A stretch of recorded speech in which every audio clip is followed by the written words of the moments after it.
Kawasan Konservasi Canyon Imbak ICCA antara 5 kawasan konservasi hutan di bawah kumpulan Yayasan Sabah selain Lembah Danum, Lembangan Maliau, pesisiran Pantai Silam dan Sungai Talawas. Kesemuanya merangkumi kawasan seluas 142,709 hektar, iaitu 2 kali lebih besar dari Singapura. Ia menjadi habitat pelbagai spesies flora dan fauna, termasuk tembadau atau lembu liar dengan populasi dianggarkan antara 300 hingga 500 ekor. Ikuti laporan Amin Hayat Abdul Rahim yang menjelajah ke ICCA di Tongot, Sabah baru-baru ini.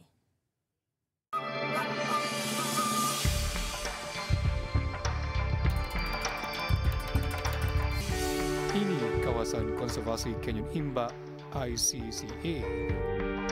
Terletak kira-kira 300 km dari kota Kinabalu.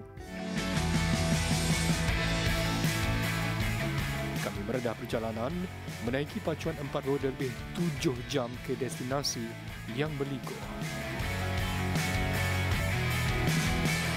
ICCA berfungsi sebagai koridor pelbagai hidupan bagi kawasan di tengah-tengah pedalaman Sabah menghubungkan Lembangan Maliau dan Lembah Danum sehingga ke Laut Sulu.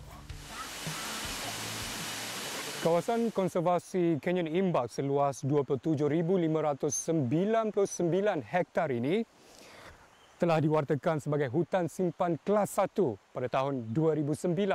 Ia bukan sahaja kaya dengan biodiversiti alam semula jadi, tetapi juga ia pusat konservasi bank gen bagi tujuan farmaceutical dan juga bioteknologi. Hasil lebih 55 kajian penyelidikan, lebih 600 spesies tumbuhan, 242 spesies burung dan 82 spesies mamalia direkodkan. Selain orangutan dan gajah piknik Borneo, mamalia seperti tembadau atau dikenali sebagai banting turut ditemui di kawasan konservasi ini.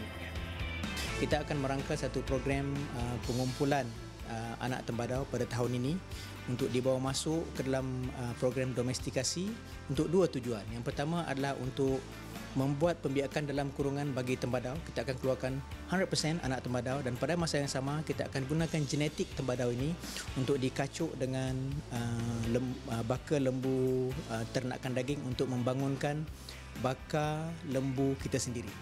Sementara itu, dalam usaha menyokong penyelidikan saintis di ICCA, Petronas sedia menyediakan grant. Kita dah bagi komitmen bahawa there will be a grant for research annually untuk di Imbak Canyon ini, dan tergantung juga kepada apa projek yang dipropose kepada kita setiap tahun. Sejak tahun 2010, Petronas telah menyumbang dana RM83 juta ke arah usaha konservasi Canyon Imbak, menjadikannya usaha sama tempatan pertama dan terbesar bersama kumpulan Yayasan Sabah. Melalui kerjasama itu, Pusat Pembelajaran Canyon Imbak ICSC dibina di tanah seluas 27 hektar, lengkap dengan kemudahan penyelidikan, pendidikan, latihan dan rekreasi alam semula jadi. Ikuti laporan bahagian kedua. Laporan Amin Hayat Abdul Rahim dan jurukamera Muhammad Jofri Judin untuk rangkaian Berita TV Media Prima.